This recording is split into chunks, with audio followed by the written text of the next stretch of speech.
अस्सलामु अलैकुम वरहमतुल्लाह। वालेकुम अस्सलाम वरहमतुल्लाहि वबरकातुहू।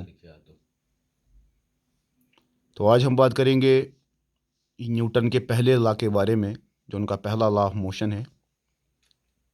क्योंकि हम तक ये खबर पहुंची है कि कहीं सारे फिलासफर ये मानते थे पहले ज़माने में कि जो बॉडी का नेचुरल स्टेट है वो रेस्ट है।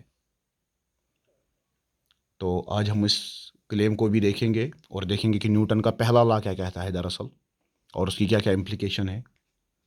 तो इंशाल्लाह, तो चलिए हम स्टार्ट करते हैं अल्लाह ताला का नाम लेकर। तो आप हमें सबसे पहले बताइए कि न्यूटन का पहला लॉ कहता क्या है। देखिए, जो स्टेटमेंट है न्यूटन्स फर्स्ट लॉ की, वो जो एक बहुत रिनाउंड स्टेटमेंट है, वो तो ये स्टेटमेंट है कि body continues to stay in rest, hmm. या तो it keeps moving in a particular direction hmm. Unless it is acted upon by an external force. अब इसका जो मतलब है ना। अच्छा, यानी मैं देखिए देखिए अगर मैं यहाँ पर एक बॉडी को बनाता हूँ, तो ये बॉडी जो है अगर ये इस डायरेक्शन में जा रही है जी, तो ये इस डायरेक्शन में चलती चली जाएगी जब तक इस पर कोई एक्सटर्नल फोर्स ना लगे। जब तक इस पे कोई एक्सटर्नल फोर्स ना लगे, एक्सटर्नल फोर्स इस पे एक्ट ना करे। बिल्कुल। या तो अगर ये रेस्ट पर है तो ये रेस्ट पर ही रहेगी, अच्छा, ठीक ठीक। अगर इस पर एक्सटर्नल फोर्स ना लगे। यानी फोर्स ही है जो रोकता है और फोर्स ही है जो हम्म। मोशन देता है। बराबर। तो हम इसको मतलब हम शॉर्ट में अगर इसको ऐसे समझेंगे ना, कि अगर एफ नेट है तो एक्सेलरेशन है। जो क्रक्स है इस लॉ का वो यही है कि जब तक किसी बॉडी पर एफ नेट नहीं होगा उसके पास एक्सेलरेशन नहीं होगी। अगर उसके पास एफ नेट है तो उसके पास एक्सेलरेशन भी होगी। फॉर एग्जाम्पल, अगर एक बॉडी रेस्ट पर है, ये बॉडी जब ये रेस्ट पर है और इस पर एफ एक्सटर्नल नहीं लग रहा है तो ये हमेशा रेस्ट पर ही रहेगी। इसका मतलब क्या, इसकी एक्सेलरेशन जीरो है। अब अगर आप मानो ये इस डायरेक्शन में चल रही है, ठीक है। अब अचानक से इसको करनी है डायरेक्शन चेंज और इसको यहाँ के बाद इस डायरेक्शन में चलना है। तो अगर इसको यहाँ से यहाँ की तरफ चलना है तो आपको नहीं लगता है कि इस डायरेक्शन में एक सेंट्रीपिटल फोर्स लग रहा होगा, जो अच्छा कि अच्छा। खैर सर्कुलर मोशन की बहस है। बट इस डायरेक्शन में इस बॉल मतलब कोई फोर्स तो होना चाहिए। फॉर एग्जांपल, अगर ये पेन है और इस डायरेक्शन में चल रहा है, क्या ये यहाँ चलना स्टार्ट कर सकता है जब तक इस पर कोई फोर्स ना हो? बिल्कुल नहीं, इस पर फोर्स यहाँ की तरफ लगना चाहिए, है कि नहीं? जी जी, आप यहाँ पर principle of sufficient reason invoke कर रहे हैं। जी बिल्कुल। तो अगर ये यहाँ की तरफ चल रहा है और अब फोर्स लगेगा वहाँ की तरफ तो ये वहाँ चलना स्टार्ट करेगा। अब इसमें सवाल है यार, अगर ये यहाँ चल रहा था 2 मीटर पर सेकंड से और यहाँ भी ये चलेगा 2 मीटर पर सेकंड से, तो हम बोल रहे हैं अगर एफ नेट है तो एक्सेलरेशन भी होगी। यहाँ पर अब एक्सेलरेशन कहाँ से आ गई? यहाँ पर तो 2 मीटर्स पर सेकंड स्पीड ऐसे भी थी, 2 मीटर्स पर सेकंड ऐसे भी थी। एफ नेट लगा, एक्सेलरेशन क्यों नहीं है? बिल्कुल एक्सेलरेशन है। पहले इसकी एक्स एक्सिस में क्या स्पीड थी? 2 मीटर्स पर मान लीजिए सेकंड 2 मीटर पर सेकंड। अब इसकी कितनी है? जीरो। पहले इसकी वाई एक्सिस में कितनी स्पीड थी? जीरो। तो इसकी वाई एक्सिस में कितनी स्पीड है अब? दो। 2 मीटर्स पर सेकंड। इसका मतलब है कि इसकी डीसेलरेशन है 2 मीटर्स पर सेकंड एक्स एक्सिस में, और वाई एक्सिस में इसकी जो एक्सेलरेशन है वो है 2 मीटर्स पर सेकंड। तो ये जो ए है इसमें हमें दोनों एक्सिस में एक्सेलरेशन लेनी पड़ेगी। हम इसको बस मैग्नीट्यूड नहीं ले सकते कि 2 मीटर्स पर सेकंड अच्छा यहाँ अच्छा, भी था चलिए यहाँ भी मैं था। अभी जी कता कलामी की मादरत चाहता हूँ। मैं जी। यहाँ पर कुछ सवाल अब रेज करना चाहता हूँ। पहला पॉइंट मेरा ये है जो मेरे जहन से फिर निकल जाएगा। यानी आप ये कह रहे हैं कि नेट फोर्स जब लगेगा बॉडी पे, अगर कोई नेट फोर्स लग रहा होगा तो एक्सेलरेशन होगी। बिल्कुल। अब एक्सेलरेशन से क्या मुराद है? एक्सेलरेशन से ये मुराद है कि बॉडी अपनी स्पीड को चेंज करेगी। यानी मिसाल के तौर पर अगर बॉडी कोई 2 मीटर पर सेकंड स्पीड से चल रही थी, अगर उसकी स्पीड 1.5 हो गई, 1 हो गई, 3 हो गई, 2.5 हो गई, या कुछ भी हो गई, 2 से चेंज हो गई, तो तो वो उसमें एक्सेलरेशन मानी एक्सेलरेशन है, जाएगी। बिल्कुल। हाँ। अब आप कह रहे हैं खाली वो एक्सेलरेशन नहीं है, बल्कि अगर ये डायरेक्शन भी चेंज करेगी तो वो भी एक्सेलरेशन मानी जाएगी, क्योंकि पहले एक्स एक्सिस में थी, अब ये वाई एक्सिस वाई में है। एक्सिस में आ गई। तो उनमें अपनी अपनी चलिए डिसेलरेशन और चलिए, ठीक है। एक्सेलरेशन होगी। मगर यहाँ पर अब एक सवाल है जी। जो मैं फ़िलासफ़र के हवाले से उठाना चाहता हूँ, क्योंकि ये बात स्टेफन हॉकिंग ने लिखी है। मुझे इसका इल्म नहीं है, वल्लाहु आलम। क्योंकि इनकी आदत क्या है कि वो टोटल फ़िलासफ़र को जाहिल दिखाते हैं। ये जो आजकल के कुछ साइंसदान हैं, ठीक। खासकर जिनका एजेंडा एथिज्म वगैरह है, तो इन्होंने क्या किया, इनने एरिस्टोटल को टोटल जो है ना वो जाहिल दिखाने की कोशिश की अपनी किताबों में। सही। हालांकि हमें एरिस्टोटल से कोई लेना देना नहीं है, बिल्कुल हम मानते हैं एरिस्टोटल की कुछ बातें हक भी है और कुछ बातें उसकी, बहुत सारी बातें उसकी गलत भी है। बिल्कुल। तो मसला ये है कि उन्होंने लिखा है कि एरिस्टोटल ये कहता है कि natural state of the body जो होती है वो रेस्ट है। इसका क्या मतलब तो है? रेस्ट का ये मतलब अगर हम पूछेंगे एरिस्टोटल से, तो एरिस्टोटल मुझे लगता है एक्सलेरेशन को वो समझता होगा, जहाँ तक मेरा बाकी वल्लाहु आलम, कि उसे पता था एक्सलेरेशन क्या होती है नहीं होती है, कि क्योंकि गैलीलियो को पता था एक्सलेरेशन क्या है। तो शायद जो रेस्ट थे ना, रेस्ट लोग इस तरह से समझते थे कि कोई चीज़ अगर किसी जगह पर खड़ी है तो उन्हें लगता था कि अगर वो एक ही जगह पे खड़ी है शायद वो रेस्ट है। वो शायद मोशन जब खोती थी ना किसी चीज़ की, वो उसको ये नहीं सब, मिसाल के तौर पर अगर कोई चीज़ है, देखिए मैं यहाँ पर आपको मिसाल देता हूँ। मिसाल के तौर पर यहाँ पर एक बॉल है, ये चल रही है 3 मीटर पर सेकंड की स्पीड से। अब ये चलती जा रही है, मान लीजिए इसको 10 साल हो गए चलते हुए, ये थॉट एक्सपेरिमेंट, आप कोई कहेगा 10 साल कैसे चल सकती है, मान लीजिए 10 साल से ये बॉल चल रही है, क्योंकि इसको सपोर्ट भी कोई फोर्स नहीं कर रहा है, ना इसको कोई फोर्स, आइडियल सिचुएशन है, कुछ भी नहीं हो रहा है। जी इसको कुछ नहीं हो रहा है, बस स्टार्टिंग में इसको फोर्स लगा दिया गया है, ठीक है। और ये चल रही है। अब 10 साल से ये चल रही है, तो उनके नज़दीक ये भी मोशन होगा। हालांकि अगर हम फिजिसिस्ट से कहे ये क्या है, वो कहेगा ये यूनिफॉर्म मोशन है, यानी यहाँ पर कोई एक्सेलरेशन नहीं हो रही है। तो क्या, मगर वो ऐसी सिचुएशन को रेस्ट भी कह सकता है फिजिसिस्ट मेरे हिसाब से, क्योंकि वो इस पे कोई एक्सेलरेशन हो ही रही है। तो क्या रेस्ट खाली वो होगा, यानी यहाँ पर अब टर्म का इख्तिलाफ आ गया। नहीं, जो देखिए जो रेस्ट है ना, वो एक रिलेटिव टर्म है फिजिक्स में, वो फ्रेम ऑफ रेफरेंस पे डिपेंड करती है। अगर कोई बॉडी 3 मीटर्स पर सेकंड से चल रही है ना 10,000 सालों के लिए भी, वो तब भी विद रिस्पेक्ट टू ग्राउंड जो है वो मोशन में ही रहेगी। अब वो यूनिफॉर्म मोशन हो, नॉन यूनिफॉर्म मोशन हो, दैट इज इररेलेवेंट। अच्छा। अगर ये बॉडी चल रही है ना इतने सालों से, ये इसको नहीं हम कह सकते हाँ भाई ये तो रेस्ट पर है। अपने रिस्पेक्ट में ये रेस्ट पर है, चलो वो अलग बात है अपने लिए, मतलब उसको बोलते हैं हम नॉन इनर्शियल फ्रेम। खैर हम उसमें अब अभी नहीं जाएंगे। मेरा मतलब ये कहने का था कि अगर ये कितने भी टाइम से चल रही है, तब भी ये विद रिस्पेक्ट टू ग्राउंड अगर आप बात करोगे ना, अच्छा रुकिए तब यहाँ ये पर हो हमेशा सकता है मोशन में हमारे मानी लिसनर जाएगी। को ये बात समझ ना आए, जी। क्योंकि पिछले कुछ लिसनर कह रहे थे कि हमें मज़ा नहीं आया पिछले वीडियो में। अच्छा। इसलिए मैं थोड़ी बाल की खाल उतारूंगा, जो आपको पता है कि थोड़ी बहुत। जी बिल्कुल। तो सबसे पहला यहाँ पर मेरा जो सवाल है ना, वो ये है कि आप ये कह रहे हैं कि जब कोई चीज़ चलती है ना, जब कोई चीज़ मोशन में आती है, सही। तो वो मोशन जो है ना, वो फिर किसके हिसाब से चेंज हो रही होती है, with respect to what it is changing. बिल्कुल, ये एक अच्छा सवाल है। देखिए मैं आपके सवाल को अगर बेटर तरीके में फॉर्मुलेट करना चाहूँ, अच्छा तो हम उसको फॉर्मुलेट देखिए कैसे करेंगे। मैं बोल रहा हूँ जब किसी चीज़ पर एफ नेट लगता है तो उसमें एक्सेलरेशन प्रोड्यूस हो रही है। आप बोलोगे यार एक्सेलरेशन तो रिलेटिव है, लेकिन क्योंकि वो हो गया चेंज इन वेलोसिटी। फिर आप बोलोगे वेलोसिटी तो रिलेटिव है क्योंकि मोशन रिलेटिव है। फिर आप बोलोगे मोशन रिलेटिव है क्योंकि पहले बोला रेस्ट रिलेटिव है। तो ये एक लंबा वो चेन बन जाती है, जहाँ पे हम बोलते हैं कि इसका मतलब क्या है स्टेटमेंट का। ये अच्छा सवाल है। इसका मतलब ये है, तो आप ये कह रहे हैं, आप कह रहे हैं इन्फिनिट रिग्रेस लाजिम आएगा? नहीं बिल्कुल नहीं, रुक गया ना रेस्ट पर, रुक तो गया रेस्ट पर। मैं कह रहा हूँ लंबी चेन है, इन्फिनिट नहीं कह रहा हूँ। अच्छा। अब है मसला कि ये एक्सेलरेशन तुम बोल रहे हो बाई एफ नेट से कॉज होगा, तो तुम बताओ किस रेफरेंस में तुम कह रहे हो कि एक एक्सेलरेशन पैदा होगा। यही आपका सवाल है ना। अगर तुम कह रहे हो किसी बॉडी पर एफ नेट लग रहा है और तुम बोल रहे हो आप उस पर एक्सेलरेशन हो रही है, अब मुझे बताओ acceleration with respect to what कह रहे हो। जी है ना, यही आपका सवाल। तो अगर वो चेंज हो रहा है तो किसके रेस्पेक्ट में हो रहा है? बिल्कुल बिल्कुल। तो वो जो है वो मतलब जिस रेस्पेक्ट में आप एफ नेट को लोगे ना, अब समझ रहे हो मैं क्या कह रहा हूँ, उस रेस्पेक्ट में आप एक्सेलरेशन की भी बात कर रहे होते हो। अच्छा। आप समझ रहे हो। फॉर एग्जाम्पल मैं आपको बताऊंगा कि मैं आपको एक एग्जाम्पल इसकी दूं अच्छी सी, तो मैं ये कहूँगा कि हाँ देखिए, ये जो एफ नेट है ना, बाय द वे, ये एक्सटर्नल फोर्सेस की बात हो रही होती है। अच्छा ठीक है कि नहीं, एक्सटर्नल फोर्सेस की बात हो रही है। तो मैं अब आपको एक बात बताता हूँ। आप मानो कि एक सिस्टम है, अब मानो ये आप इसको थोड़ा कैमरा को अगर ऐसे रखेंगे तो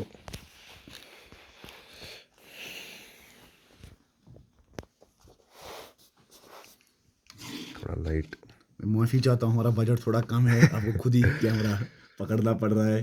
आपका कोई पेटर वेटर नहीं है, कुछ होता है ना इसमें यूट्यूब का। तो ये यार बोलेंगे आपने यार बड़े दुखती हुई रख पे हाथ रख दिया, कहेंगे ये क्या भला है।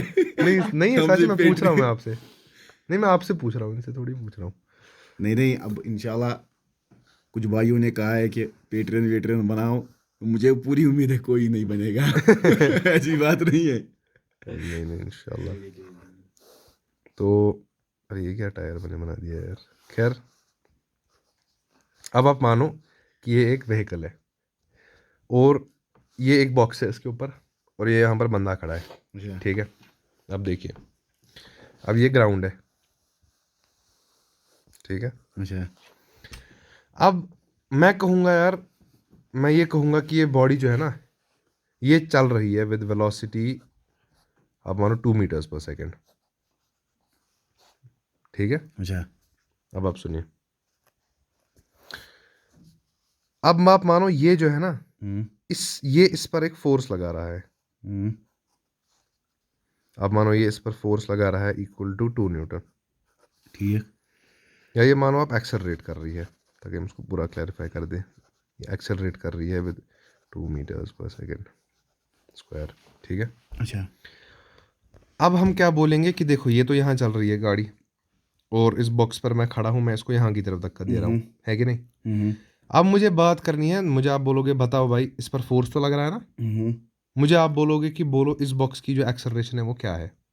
आप पूछोगे ना, मतलब आप ही सवाल पूछ रहे हो, ठीक। तो अब हम इसको कैसे देखेंगे। देखिए पहले आपको डिफाइन करना पड़ेगा कि आप acceleration with respect to what कह रहे हो, ठीक है। क्या आप ग्राउंड के रिस्पेक्ट में मुझे इसकी एक्सेलरेशन पूछ रहे हो, या आप मुझे ट्रक के रिस्पेक्ट में इसकी एक्सेलरेशन अच्छा पूछ रहे हो। यानी फ्रेम ऑफ रेफरेंस पे बिल्कुल डिपेंड हाँ। करेगा। अब फ्रेम ऑफ रेफरेंस से फोर्स भी बदलेगा।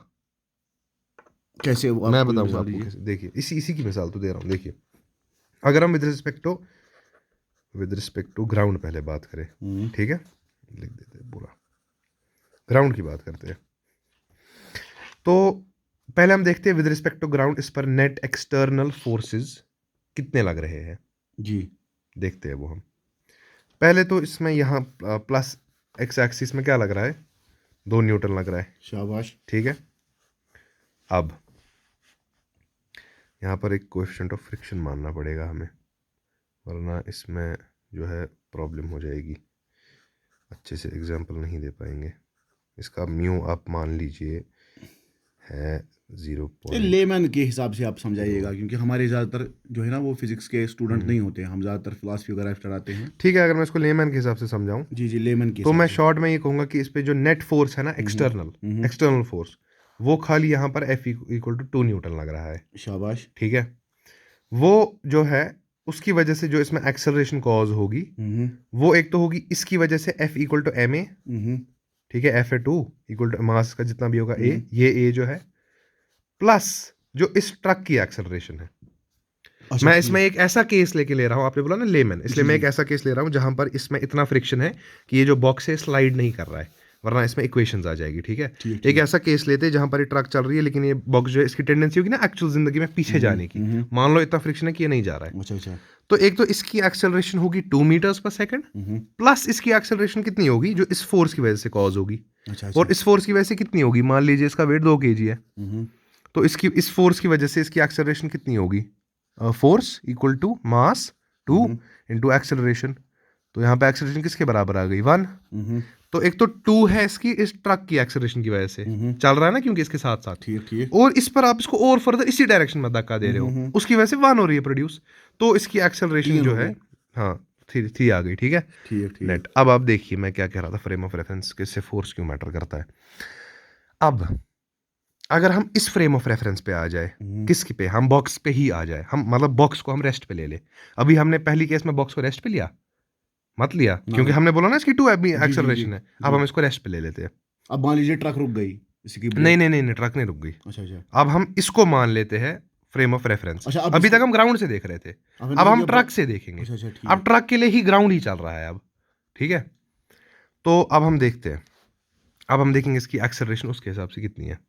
पहला आप मुझे बताओ, इस पर फोर्स 2 न्यूटन तब भी लगेगा जी, फोर्स पे तो कोई तब्दीली नहीं होगी, बिल्कुल तब भी लगेगा फोर्स। लेकिन एक से चीज होती है, अब मैं मतलब लेमन के लिए थोड़ा इसको सिंपल रखना चाहूंगा, एक चीज होती है स्यूडो फोर्स। वो आपको तब लगानी पड़ती है जब आप एक एक्सेलरेटेड फ्रेम से चीजों को देख रहे होगे। ठीक है, अच्छा। क्या ये ट्रक एक एक्सेलरेटेड फ्रेम है? जी बिल्कुल। हम अब इसको यहाँ से देख रहे हैं, ठीक है, ये हम में हमारी आंख है, हम इसको देख रहे हैं। तो क्या हम एक एक्सेलरेटेड फ्रेम में हैं? बिल्कुल है। क्या हम यहाँ पर हाँ हम एक्सेलरेटेड फ्रेम में, ठीक है। जी, जी। अब हम देखेंगे इस पर स्यूडो फोर्स कितना लग रहा है। स्यूडो फोर्स मैथमेटिकली बराबर होता है बॉडी के मास के इनटू जिस एक्सेलरेटेड बॉडी पे आप बैठे हो उसकी एक्सेलरेशन कितनी है। अच्छा, ठीक ठीक ठीक है, किसके बराबर है? जिस बॉडी पर आप बैठे हो उसकी एक्सेलरेशन, जो कि 2 मीटर पर सेकंड जी बिल्कुल 2 मीटर पर सेकंड स्क्वायर इनटू मीटर पर सेकंड स्क्वायर, हाँ सॉरी, इनटू मास कितना है बॉडी का जिसको आप देख रहे हो, 2। 2। तो स्यूडो फोर्स यहाँ पर 4 लग रहा है। अच्छा अच्छा कितना लग रहा है, कहाँ की तरफ लग रहा है 4? अच्छा, मुझे आ गया समझ, जी जहाँ तक मुझे आ रहा है समझ। जी क्योंकि आप कह रहे हैं कि ट्रक आगे जा रही है तो इनर्शिया की वजह से पीछे जाएगा। बिल्कुल बिल्कुल, हाँ बिल्कुल, ये असली में वही सीन अच्छा, है। ठीक ठीक। अब ये क्यों जा रहा है उसका एक्चुअल कॉन्सेप्ट इनर्शिया है, लेकिन उसको हम फिजिक्स की कैलकुलेशन सिंपलीफाई करने के लिए क्या देखिए बोल देखिए, देते हैं। मैं आपको थोड़ा बहुत यहाँ पर रोकूंगा। आप 1 मिनट इधर दीजिए, आप थक गया होगा हाथ। जी क्या करे यार, बजट ठीक काम है। हम्म तो यहाँ पर जो है ना, ये आपने कहा ना कि ये जो आदमी है ये इसको धक्का दे रहा है, ठीक है। अब ये जो ट्रक है ये खुद भी चल रही है 2 मीटर पर सेकंड स्क्वायर से। अब जिस मैं एक बात बोलना नहीं चाहूंगा। इसकी एक्सेलरेशन है सारी, ये उससे नहीं मैं चल एक रही। बात बोलना चाहूंगा, ये फोर्स यहाँ पर 4 न्यूटन आप कर दीजिए। हाँ मैं बाद में बताऊँ क्यों, क्या आप बताइए।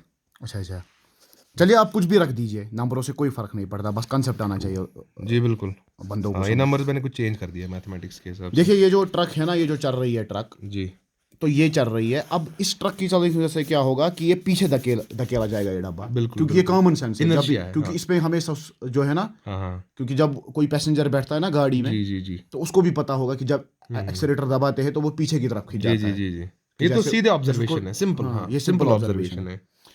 अब आप कह रहे हैं कि जो इसको पीछे की तरफ धकेलेगा, कोई फोर्स धकेल रहा है, वो असल में फोर्स नहीं है, वो सीडो, आप उसको वो सीडो इनर्शिया है, वो असली में इनर्शिया है। अच्छा वो it wants to stay in its own ये स्टेट, ठीक है। अच्छा ठीक ठीक। अब लेकिन जो इसको धक्का पीछे की तरफ लग रहा है ना, उसका कुछ वैल्यू तो होगा ना, वो वैल्यू तो हमें निकालना पड़ेगा कैलकुलेशंस के लिए। कौन चीज अपनी स्टेट में रहना चाह रही है? ये बॉक्स, अच्छा ठीक।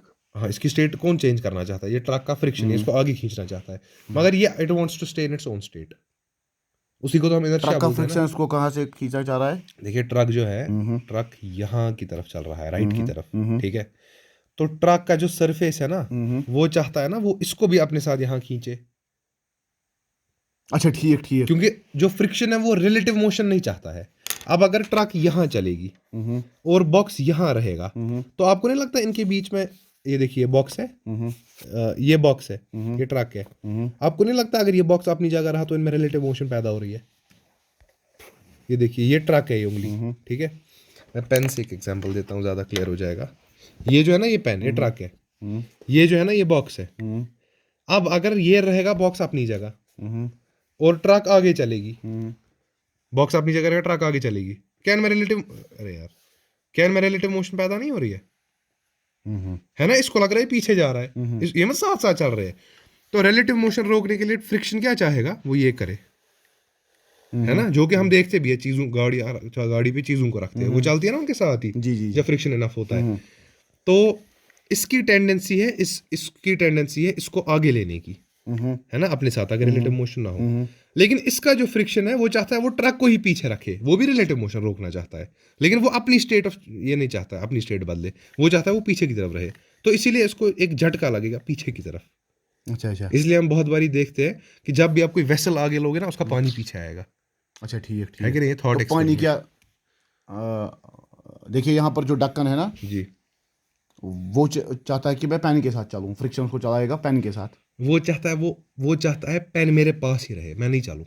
अच्छा अच्छा ठीक है। मगर अब सीधी सी बात है, मतलब इसमें देखना अब ज्यादा किसका फ्रिक्शन वहां पे एक्ट करेगा, वो बाद में फिर मैकेनिक्स में चला। शॉर्ट में ऐसे अगर समराइज में करूं तो मैं आपको ये कहूंगा कि जब ये ट्रक आगे चलेगी, ये चाहती है कि मैं इस बॉक्स को भी अपने साथ चलाऊं, अच्छा क्योंकि ये नहीं चाहती है कि रिलेटिव मोशन कॉज हो जाए, ठीक है। अच्छा तो उसके लिए जो इसका फ्रिक्शन है ना, इस ट्रक का, इसके ऊपर जो फोर्स है, इसके ऊपर फोर्स आगे की तरफ लगता है, ठीक है। किसके ऊपर फोर्स लगता है? इसके ऊपर फोर्स आगे की तरफ लगता है, ठीक है। इसकी वजह से, अच्छा, क्योंकि ठीक ये चल रही है आगे, अच्छा, ठीक और ये ठीक चाहती है मेरे साथ चले, ठीक ठीक है। लेकिन जो ये है ना, ये चाहती है मैं यहीं पे रहूं, जिसको हम इनर्शिया बोलते हैं, अच्छा अच्छा है ना, ये चाहती है मैं ना हिलूं।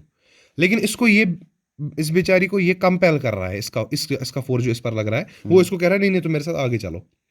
तो इसकी वजह से इसको इस पर फोर्स लगाना पड़ रहा है, नहीं नहीं तुम पीछे रहो, ठीक अच्छा है। ठीक तो ठीक। ट्रक पे भी फ्रिक्शन यहाँ की तरफ लग रहा है। अब आप मुझे एक कॉमन सेंस की बात बताओ, हम्म ट्रक लगा रही है बड़ी, हम्म ट्रक लगा रही है बॉक्स पे फोर्स, बोल रही है आगे चलो, हम्म ठीक है। ये छोटा सा बॉक्स लगा रहा है ट्रक पे फोर्स कि तुम नहीं नहीं तुम ही पीछे रहो, मैं इतना भारी हूं तुम ही पीछे रहो। हम्म। आप मुझे कॉमन सेंस एक बात बताइए, ज्यादा पावरफुल किसका फ्रिक्शन होगा? ट्रक का। ट्रक का ही होगा, सीधी सी बात। मैं आपको कैलकुलेशन भी दे सकता हूँ अगर आपको डाउट है, नहीं ये लेकिन तो फिलहाल हम ऑब्जर्वेशन बेस्ड बातें करेंगे।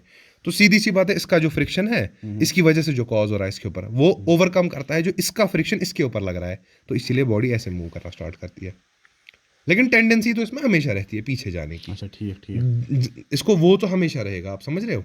अच्छा तो फिर स्पीड ऑफ फोर्स का कांसेप्ट यहाँ पर क्या करता है, ये फिजिसिस्ट ने क्यों बनाया? स्यूडो फोर्स इनने इसलिए बनाया क्योंकि जो इसमें, अच्छा बाय द वे मैं एक बात क्लियर करना चाहूंगा कि अगर ये ट्रक कांस्टेंट वेलोसिटी से चल रही है तब इसमें फिर झटका नहीं होगा इनर्शिया का, वो खाली एक्सेलरेशन में होता है। खैर अच्छा अच्छा हाँ हाँ ठीक। वो सीधी सी बात है ना, अच्छा, क्योंकि अगर- जब हम गाड़ी में बैठे होते अगर हैं, यूनिफॉर्म मोशन होगा हाँ। एक ही स्पीड फिर नहीं फिर नहीं लगेगा होगा, झटका। हाँ। क्योंकि एक बार जब चलती है गाड़ी, हाँ हाँ, अगर वो फिर जिस तरह बॉक्स चल गया मैं फिर, इसकी हाँ, बेहतरीन मिसाल दूंगा, ट्रेन।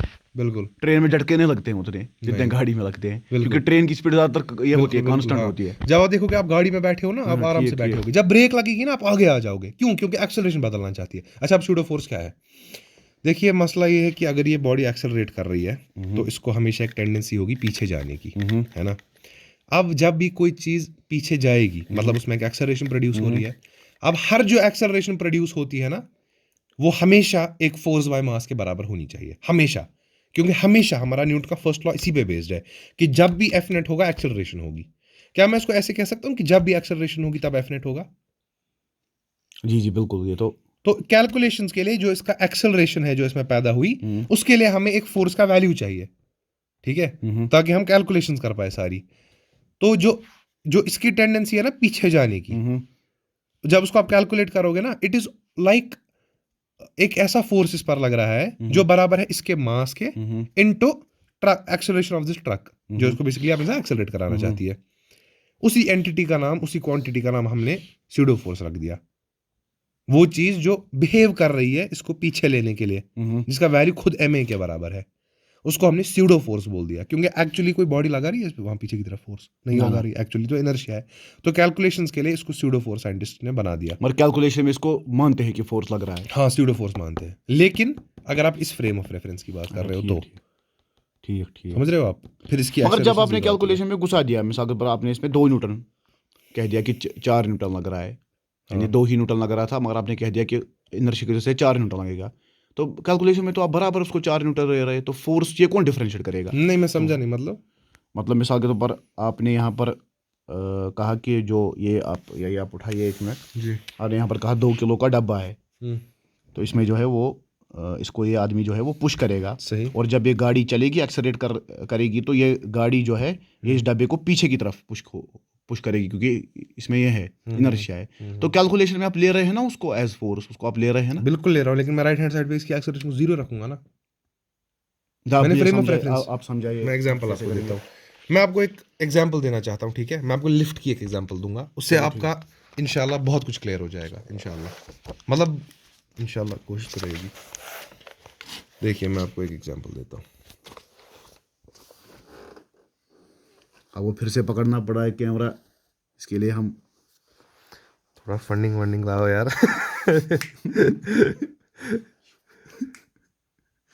देखिए अल्लाह ताला आपको जज़ाए खैर दे। आमीन। अब मानिए कि विचार कीजिए, ठीक है। अब मानिए लिफ्ट है, इसमें एक स्ट्रिंग है जिसे एक बॉल लटकी हुई है 4 kg की, ठीक ठीक। और यहाँ पर जो एक्सेलरेशन है वो 2 मीटर्स पर सेकंड स्क्वायर है लिफ्ट की एक्सेलरेशन ऊपर की तरफ। अब आप सुनो मेरी बात, ये बंदा है, ठीक है, ठीक। बंदा है। मुझे आप एक बात बताओ, अगर ये बंदा नींद में था अभी तक और ये अब उठा लिफ्ट में, इसको नहीं पता है मैं लिफ्ट में हूँ ना, इसको पता है कि मतलब इसको कुछ नहीं पता है। मुझे आप बताओ इसको, ठीक है, इसको इसकी एक्सेलरेशन क्या लग रही है इसके रिस्पेक्ट में, बंदे के रिस्पेक्ट में बॉल की एक्सेलरेशन क्या है? बंदे के रिस्पेक्ट में बॉल की एक्सेलरेशन, बॉल की एक्सेलरेशन मेरे हिसाब से ये रुकी होगी बॉल। 0 है। हाँ जी, सीधी जब आप लिफ्ट में हो और बॉल आ रही, आपको मत दिख रहा है बॉल एक्सेलरेट कर रही जी है? जी 0 है इसकी एक्सेलरेशन। ठीक है, acceleration of ball with respect to man, इसको ऐसे लिखा जाता है, ठीक है, इक्वल टू 0। शाबाश मानते हो आप?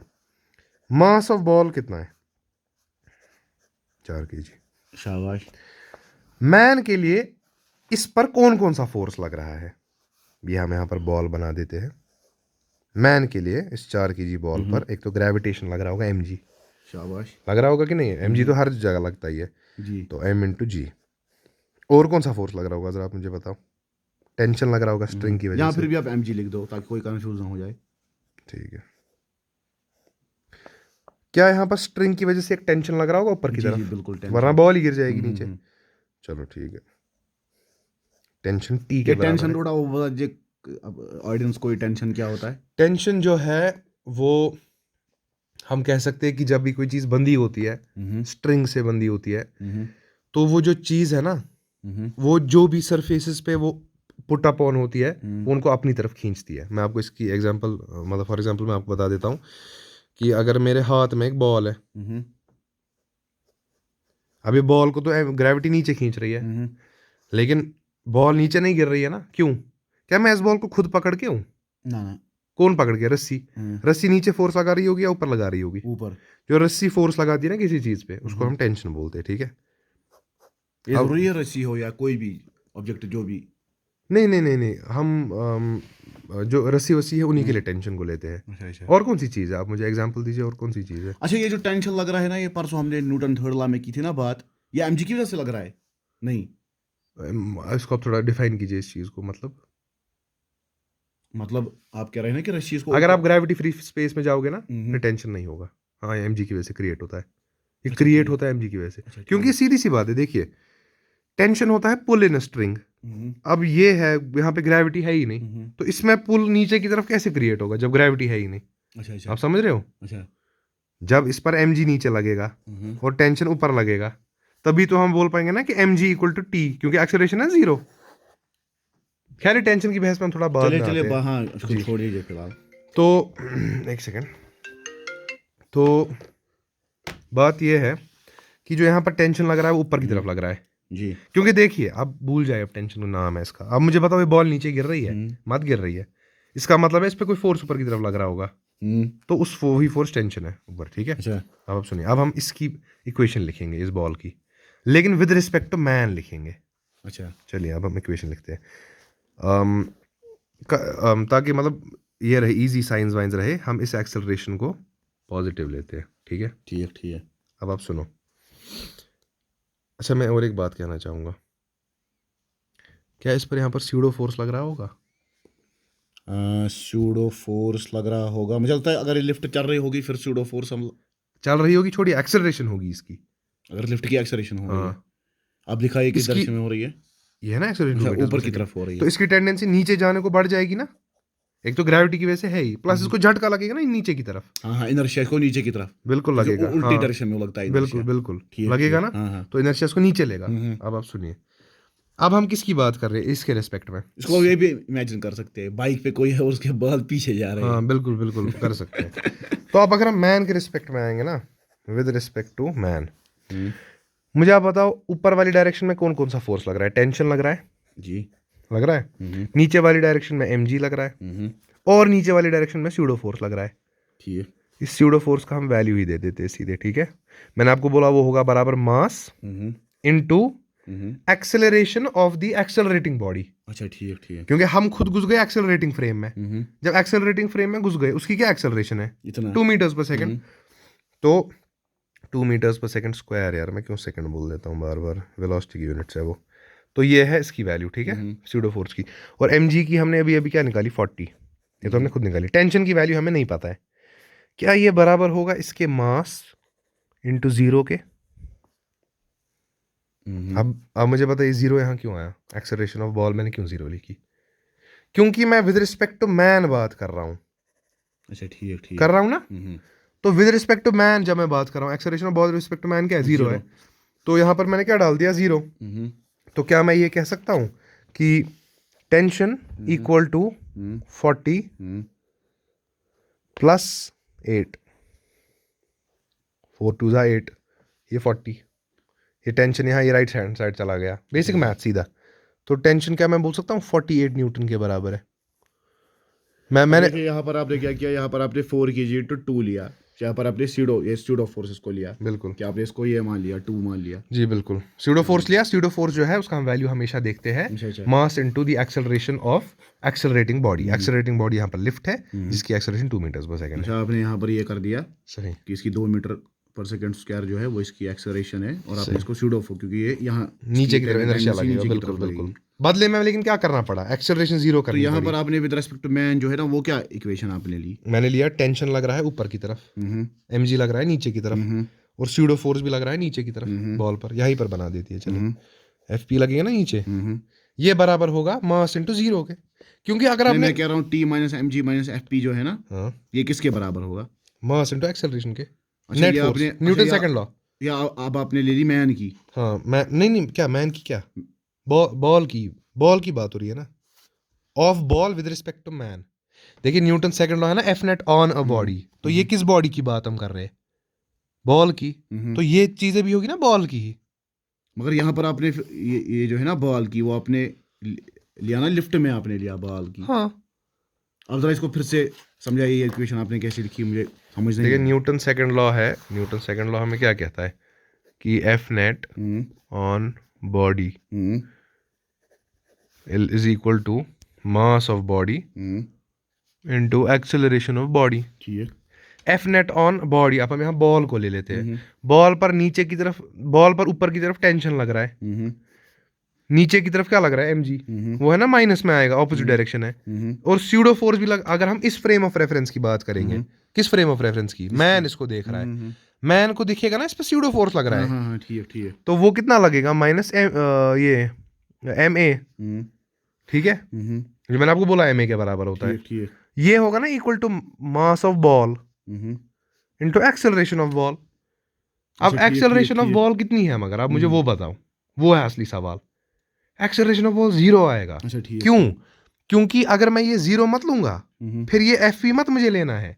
स्यूडो फोर्स तभी लगता है जब आप खुद एक्सेलरेटिंग फ्रेम में हो और किसी चीज को रेस्ट पर मान लो। अच्छा ठीक है। अगर ये मैन देख रहा है, ये मैन, आप मुझे बताओ, इसको दिखेगा ना बॉल रेस्ट पे है, या इसको दिख रहा है ये ऐसे ऐसे कर रही है, ना वो तो मुझे दिखेगा लिफ्ट ऊपर जा रही है, बॉल ऊपर जा रही है, इसको दिखेगा ना रेस्ट पे, तो विद रिस्पेक्ट टू मैन क्या है, जीरो।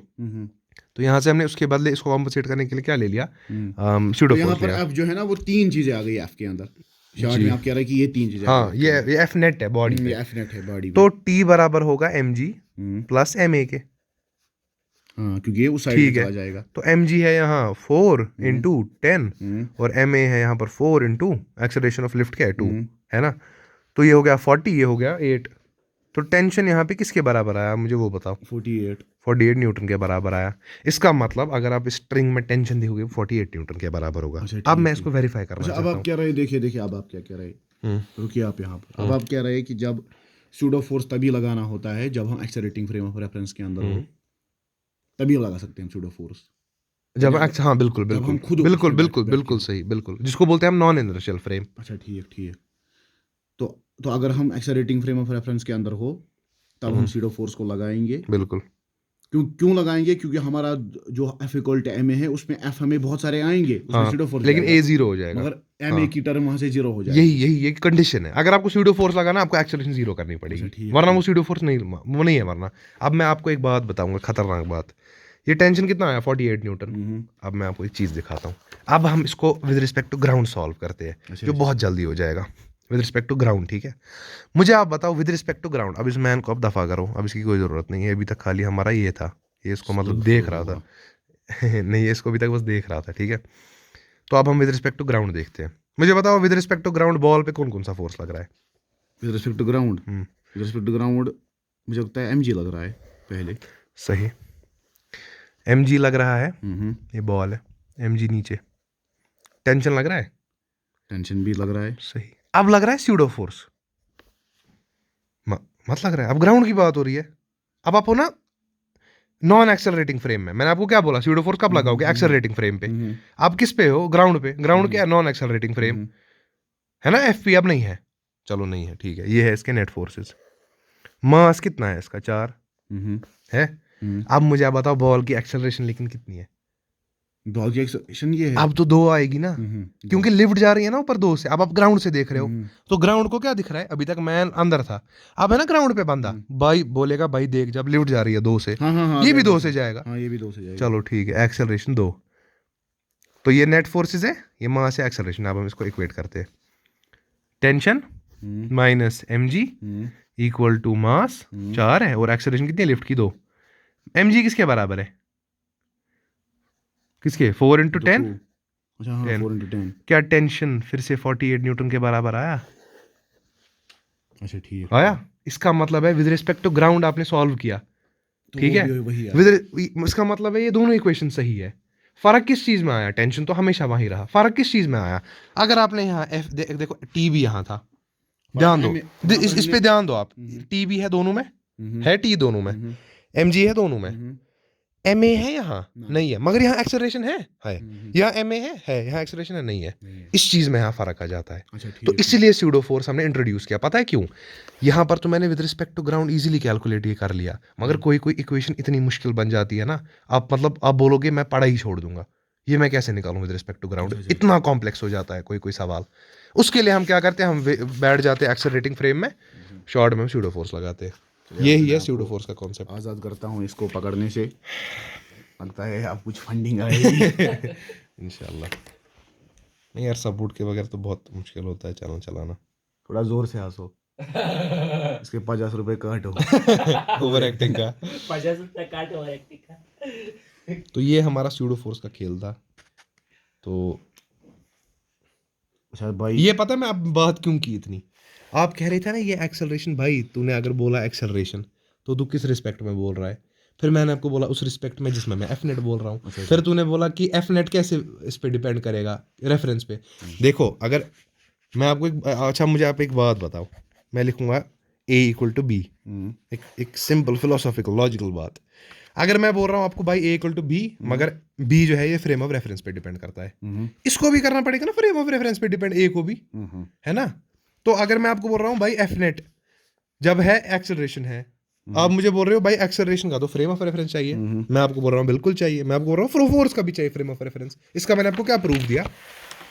यहाँ पर नहीं है एफ नेट अलग और यहाँ पर एफ नेट अलग नहीं है, हो गया ना? फोर्स भी फ्रेम ऑफ रेफरेंस पे डिपेंड। अच्छा अच्छा ठीक है, आप समझ रहे हो? अच्छा, इस फ्रेम ऑफ रेफरेंस में एक्स्ट्रा फोर्स लग रहा था, अच्छा इसीलिए एक्सेलरेशन भी डिफर की। यहाँ पर वो फोर्स नहीं था, यहाँ एक्सेलरेशन अलग आई, तो इसीलिए एक्सेलरेशन भी फ्रेम ऑफ रेफरेंस डिपेंडेंट है और फोर्सेस भी फ्रेम ऑफ रेफरेंस डिपेंडेंट है। ठीक ठीक बिल्कुल। अच्छा ठीक है। अब कॉमन मैकेनिक्स में एफपी हम नहीं लेते हैं अगर जिंदगी ग्राउंड। अब आप आ जाइए फिर से न्यूटन फर्स्ट लॉ की तरफ। जी।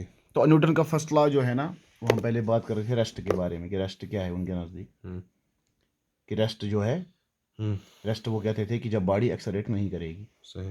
यानी ये तो साइंसदान कहते हैं कि जब बॉडी एक्सेलरेट नहीं करेगी, क्योंकि मोशन को नहीं, जब बॉडी मूव नहीं करेगी। आप क्या कह रहे हो? अच्छा ठीक है।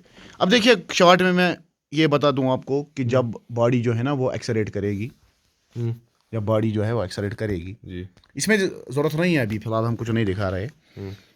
हमारे इनको ऑडियंस को आदत है ये टेढ़े मुढ़े वीडियो देखने की।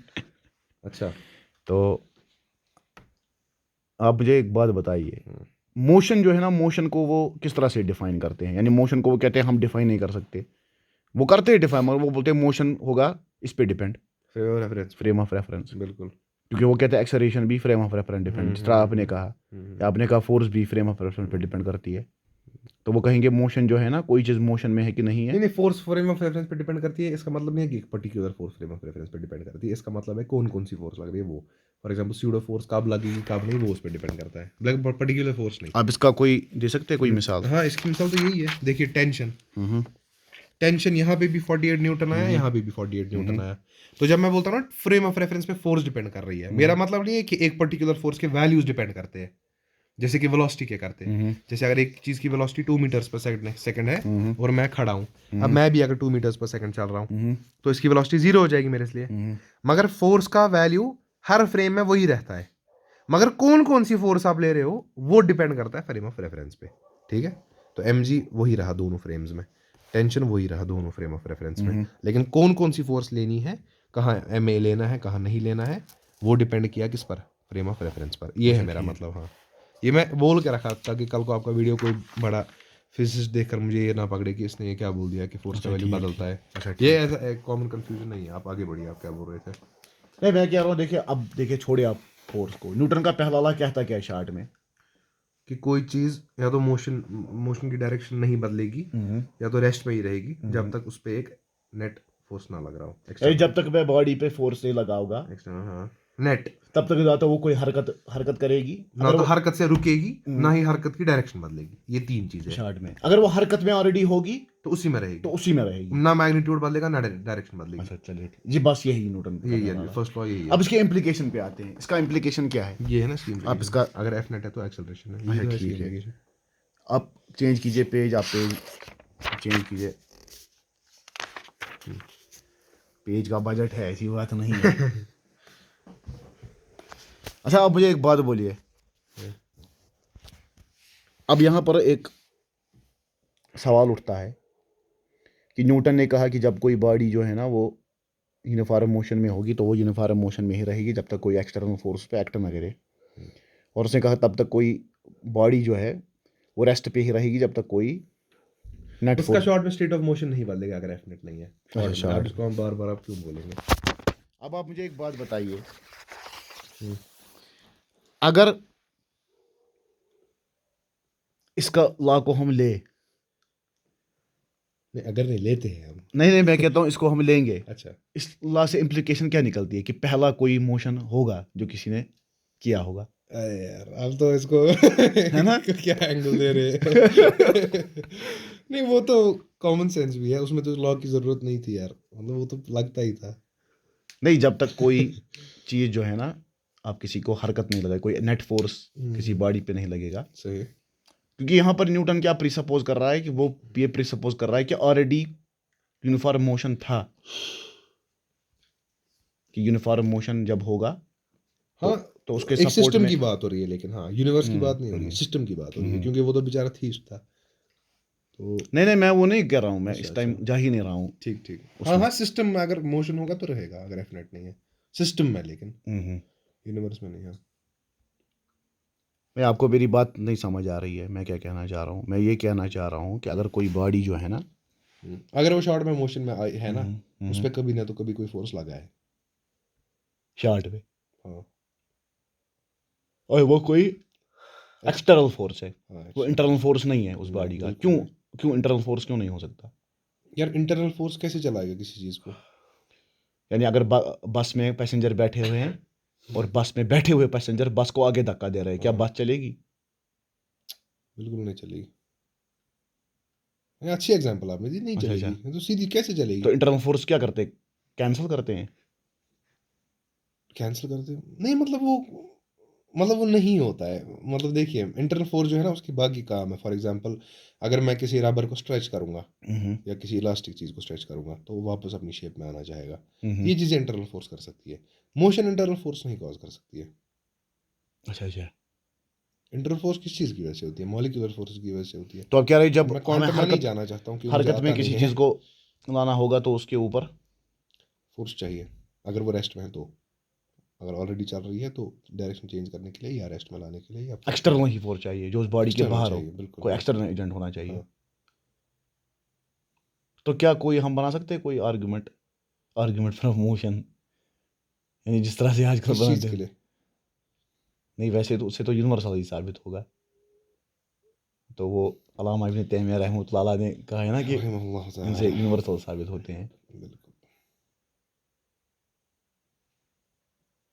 और अब हम जो है ना वो ये कर सकते हैं कि अगर कोई चीज़ जो है वो हरकत में आई है, क्योंकि जब हम कोई चीज़ रेस्ट में देखते हैं ना, देखिए असल में मैं क्या कहना चाह रहा हूँ। देखिए मान लीजिए कोई जो चीज़ है ना, मैं भाई यार छोड़, चलिए मैं डब्बा बना देता हूँ, सर्कल से थोड़ा कन्फ्यूजन होगा। अब तो बहुत बड़ा सर्कल बना दिया वैसे भी। अच्छा, ये जो आपका ये जो डब्बा है ना, अगर ये रेस्ट में है ना, इसका ये मतलब है कि इस पे जो नेट फोर्स है वो जीरो है। अगर ये रेस्ट पर है, इस पे इस नेट पर फोर्स, नेट फोर्सेस, हाँ, उस वाले फ्रेम ऑफ रेफरेंस पे जीरो है। अच्छा, अगर आप फॉर एग्जांपल सन के फ्रेम ऑफ रेफरेंस में लेंगे, फिर लग रहा है ना सन की वजह से सेंट्रीपिटल फोर्स, उसकी वजह से इसकी अलग एक्सेलरेशन है। अच्छा, यही ठीक। था मेरा मतलब, एफ नेट डिपेंड करता अच्छा है अच्छा, रेफरेंस नहीं पे। फिलहाल हम छोड़ दीजिए। हम ग्राउंड पे अगर बात फिलहाल में करोगे अपने हाँ ग्राउंड, अपने रेफरेंस में हम देखेंगे ग्राउंड कि ये रेफरेंस डब्बा में इस टाइम रेस्ट पे है, सही ग्राउंड। इस पे कोई फोर्स नहीं लग रही है। नहीं एफ नेट नहीं लग रहा है, अच्छा अच्छा फोर्सेस लग सकती है, अच्छा अच्छा, कैंसलिंग फोर्स लग सकती है ना, तभी रेस्ट में रहेगा। एफ नेट नहीं लग रही है लेकिन नेट नहीं वो ही मैं कह रहा हूँ, मेरा मतलब वही है सही। कि कोई इसको जो है ना वो एक हिसाब से आप मान लीजिए फोर्सेस पे लग रहे हैं, मगर वो इक्विलिब्रियम में है। ठीक है, हाँ नेट फोर्स नहीं लग रहा है, सही। तो नेट फोर्स जब लगेगा किसी भी पर्टिकुलर डायरेक्शन में लगेगा तो उसमें एक्सेलरेशन पैदा होगी, एक्सेलरेशन पैदा होगी, ठीक। अब एक्सेलरेशन सवाल ये है, डिसेलरेशन कुछ भी। अब आप इसमें ये एक सवाल, मैं यहाँ तक आपकी बात से ये समझा हूँ कि अब जब हम ये कह रहे हैं ना कि ये डब्बा रेस्ट में है, मगर रेस्ट कोई एब्सोल्यूट, मगर कह रहा हूँ ना, आप तो खुद कह रहे हो ग्राउंड के रिस्पेक्ट में। नहीं मैं अब कह रहा हूँ ना कि अब हम निकलते हैं, जूम आउट करते हैं। ठीक है, नहीं हाँ अब यहाँ पर यह सवाल आ गया कि रेस्ट कोई एब्सोल्यूट चीज़ है ही नहीं, बिल्कुल। क्योंकि जब हम रेस्ट और मोशन की बात करेंगे तो वो हम फ्रेम ऑफ रेफरेंस के हिसाब से बात ठीक करेंगे। है, तो रेस्ट नहीं है एब्सोल्यूट, तो फोर्स भी कहाँ है? आप कौन कौन सा फोर्स लगा रहे हो? वो कौन सा है, वो कैसे एब्सोल्यूट है? अच्छा अच्छा, जब आपने बोला ग्राउंड में भाई ये रेस्ट पर है, मतलब यहाँ पे फोर्स जीरो लग रहे हैं। अब आप बोल रहे हो भाई सन के हिसाब से तो ये चल रहा है, तो भाई सन के हिसाब से जो इस पर सेंट्रीपिटल फोर्स लग रहा है वो भी तो देखो। अच्छा ठीक ठीक, समझ रहे हो आप? अच्छा जिस रेफरेंस में भी कोई बॉडी मोशन में होगी या उस पे रेस्ट में फोर्स लग होगी। रहा होगा, अगर मोशन में होगी तो फोर्स कोई ना किसी ना किसी उस रेफरेंस के हिसाब से लग रहा होगा नहीं force। मोशन नहीं, एक्सेलरेशन, एक्सेलरेशन अगर उस रेफरेंस में होगी तो फोर्स लग रहा होगा। शाबाश। यही है इसका, हाँ हाँ मोशन नहीं कह सकता क्योंकि उसमें हाँ कन्फ्यूजन हाँ हो सकता है, यूनिफॉर्म मोशन हो। एक्सेलरेशन अगर है ना किसी फ्रेम ऑफ रेफरेंस में, उसमें उस कोई फोर्स लग रहा है अच्छा अच्छा, उस फ्रेम ऑफ रेफरेंस में। ये इस ग्राउंड के हिसाब से रेस्ट में है, मतलब ग्राउंड के हिसाब से कोई रेस्ट नहीं, ये फोर्स में लग रहा है। ये इस ये सन के हिसाब से सेंट्रीपिटल एक्सेलरेशन है इसकी, वो उसी के सेंट्रीपिटल फोर्स की वजह से लग रही है।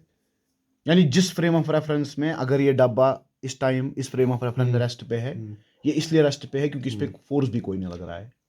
अगर अब मैं सन के फ्रेम ऑफ रेफरेंस में जाऊं तो उस टाइम उस पे फोर्स लगेगा, इसलिए तब ये मोशन में, हाँ मोशन छोड़िए एक्सेलरेशन में है। अच्छा ठीक ठीक, मगर अब एक बात हो रही है ना, अब यहाँ पर हो गई ना रिलेटिविटी स्टार्ट हो गई। वो तो है, मतलब वो तो इतनी एस्टैब्लिश चीज़ है रिलेटिविटी, जिसके बारे में मैं तो सच बताऊं तो इल्म नहीं रखता हूँ, बट इतना मैं कह सकता हूँ ये चीज़ें तो बहुत रिलेटिव है। अच्छा अच्छा, शॉर्ट में अगर आप किसी बॉडी की स्टेट ऑफ मोशन को, स्टेट ऑफ रेस्ट को डिफाइन करना चाहते हो ना, फोर्सेस वैरी करेंगे। आप किस रेफरेंस की बात कर रहे हो? अच्छा अच्छा, फोर्सेस वैरी करेंगे, इसीलिए स्टेट्स भी वैरी करेंगी। ये क्रक्स है जो आपने अभी स्टेट किया सन के एग्जांपल।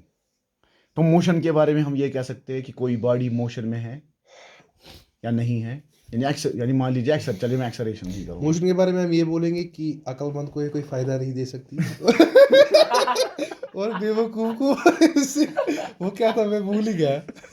अक्लमंद को इसकी जरूरत नहीं है। बेवकूफ कोई फायदा नहीं दे सकती। नहीं मैं मजाक कर रहा हूँ, बहुत ज़्यादा मतलब इम्पोर्टेंट है जो क्लासिकल मैकेनिक्स है, उसमें जो भी न्यूटोनियन 3 लॉज है या ग्रेविटेशनल लॉज है और जो भी काइनेमेटिक्स है, हमारी अल्हम्दुलिल्लाह मतलब बहुत मदद होती है इन चीज़ों से साइंस में, बहुत अच्छा ज़्यादा। अच्छा, ये तो मैं मजाक बस कर रहा था कि अल्लाह ने हमारी मदद की है इस तरीके से बहुत ज़्यादा।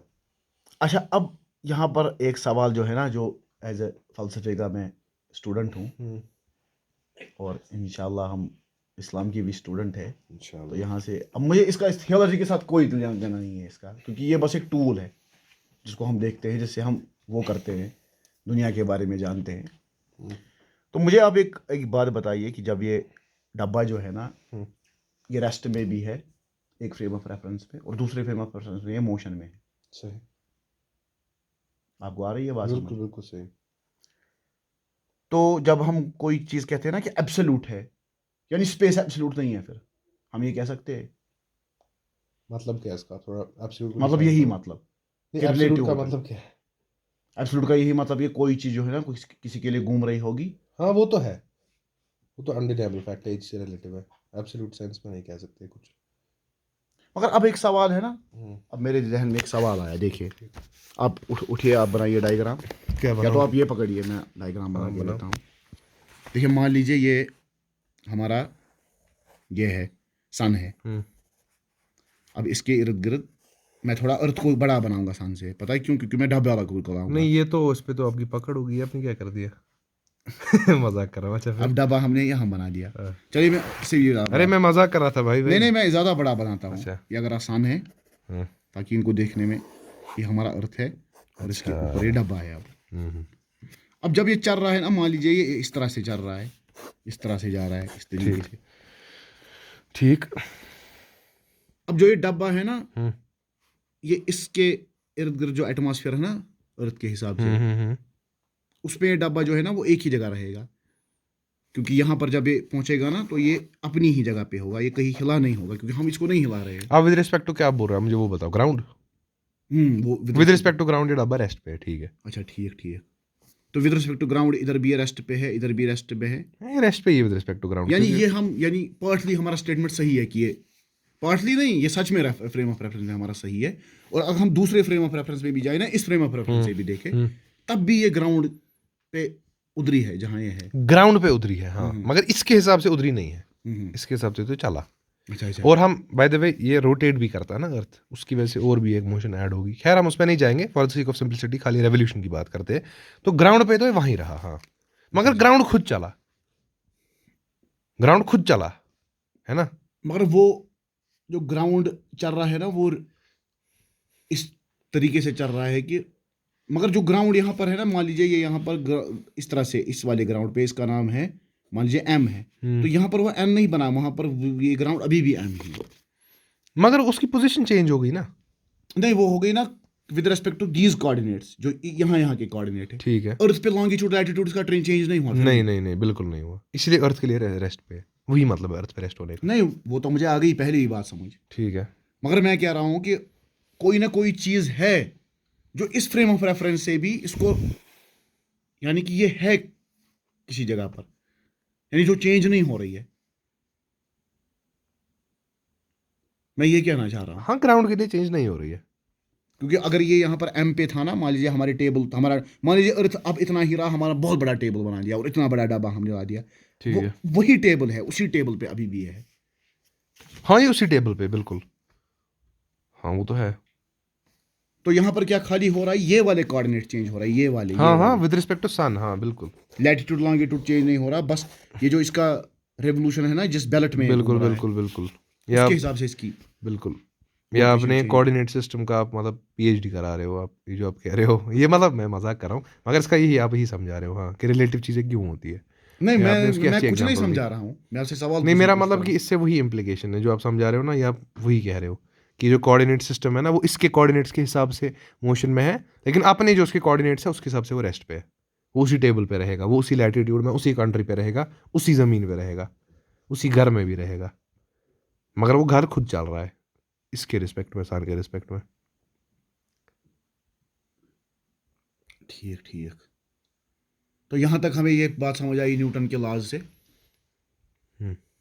कि रेस्ट और मोशन जो है ये डिपेंड करता है फ्रेम ऑफ रेफरेंस पे। इतना हम समझ चुके हैं। हाँ बिल्कुल। कि आप किस फ्रेम ऑफ रेफरेंस की बात कर रहे हो, बिल्कुल। वेलोसिटी, एक्सेलरेशन सब कुछ डिपेंड करता है उस पर। तो मैं बैठा हूँ और किस फ्रेम ऑफ रेफरेंस में, ग्राउंड के हिसाब से बैठा हूँ। बिल्कुल। और कोई मुझे सन से देखेगा टेलीस्कोप लगाकर, तो आप घूम रहे हो, तो मैं घूम रहा हूँ, मगर इसके साथ ही घूम रहा हूँ। हाँ वो भी घूम रहा है, ग्राउंड भी घूम रहा है, हमारा घर भी घूम रहा है, ये टेबल भी घूम रहा है। और इस दूसरी बात मुझे ये समझ आई कि अगर इसमें कोई बैठा होगा तो उसको क्या करना पड़ेगा कि उसको जो है, उसको अर्थ का असल में ये भी लेना पड़ेगा इन कंसिडरेशन, सूडो फोर्स। अगर वो इस स्केल पे जा रहा है, हाँ हम तो नहीं लेते, लेकिन अगर कोई इतना स्केल पे जाना चाहता है तो लेना पड़ेगा, फिर खुद को रेस्ट पे मानना पड़ेगा, अपनी एक्सेलरेशन जीरो। और यहाँ पर अगर सन पे कोई बैठा हुआ है तो उससे सूडो फोर्स लेने की जरूरत नहीं है, उसको उसकी एक्सेलरेशन लेने की जरूरत है। इस पर बैठने वाले को एक्सेलरेशन नहीं लेनी है, सूडो फोर्स लेना है। इस पर बैठने वाले को सूडो फोर्स नहीं लेनी है, एक्सेलरेशन लेना है, जिससे वैल्यू सेम आएगा। जैसे टेंशन का क्या वैल्यू आएगा, 48 न्यूटन आया ना, दोनों जगह सेम वैल्यू। सेम आएगी, यहाँ पर टेंशन है ही नहीं, यहाँ पर mg सेम आएगा। अच्छा mg। यहाँ पर जो फ्रिक्शन लग रहा होगा टेबल का, मान लो आप, वो सेम आएगा। नॉर्मल जो लग रहा होगा ज़मीन की वजह से, वो सेम आएगा। नॉर्मल आप कह सकते हो, जैसे वहाँ पे टेंशन था ना लटकने के लिए, यहाँ पर नॉर्मल आप कह सकते हो। फोर्स चेंज होती है, फोर्स का मैग्नीट्यूड मैंने ऐसा आज तक नहीं सुना है, अल्लाह आलम, कि फोर्स का मैग्नीट्यूड फ्रेम ऑफ रेफरेंस में चेंज हो रहा है। अगर आप बोल रहे हो, मैंने आज तक ऐसा नहीं सुना कि किसी चीज़ पर फोर्स कितना लग रहा है। अच्छा, मैंने आज तक नहीं सुना ऐसा। तो वो चेंज नहीं होता यहाँ तक हमारी हाँ नॉलेज है। जितनी मेरी है, हाँ।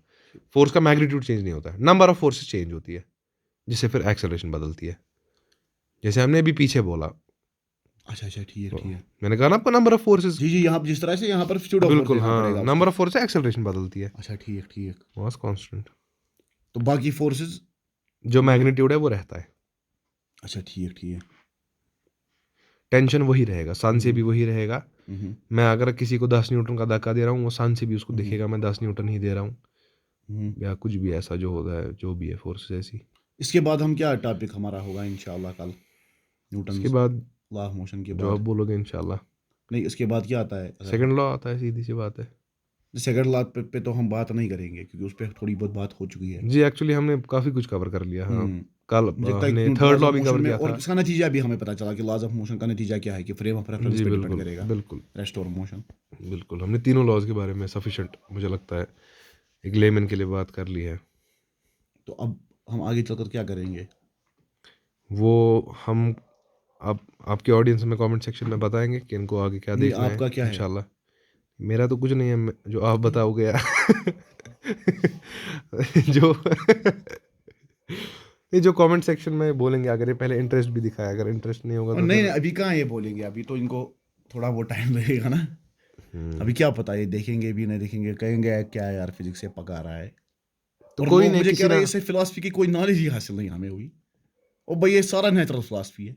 बिल्कुल वो तो है। नहीं, अगर एक इंसान को भी इससे फ़ायदा होगा इंशाल्लाह, तो मतलब हमारे लिए बहुत बड़ी बात नहीं है ये फिर। हम पढ़ रहे हैं ना for the sake of worldly, ये तो वर्ल्डली एक साइंस है बिल्कुल जो हम फॉर वर्ल्डली बेनिफिट पढ़ रहे हैं। बिल्कुल।